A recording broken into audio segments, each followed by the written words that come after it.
আল্লাহ পাক বলে, ও আমার বান্দা, তোর গুনাহ যদি পাহাড় পরিমাণও হয়ে যায়, কোথাও যদি তোর ঠাই না হয়, তুই লা তাকনাতু মির রাহমাতিল্লাহ, আমি আল্লাহর রহমত থেকে নিরাশ হইস না।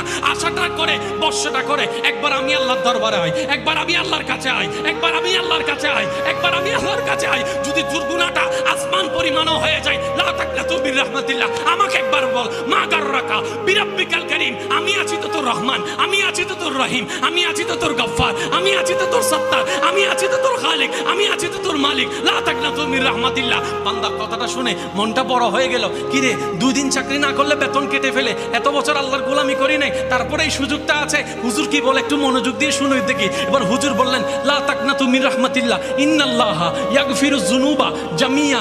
বান্দারে, তুমি অন্তর থেকে সারা জীবনের গুনার জন্য তওবা করবা একবার, ক্ষমা চাইবা একবার, তোমার রব খুশি হয়ে সারা জীবনের গুনাহও মাফ করে দিতে পারে। সুবহান।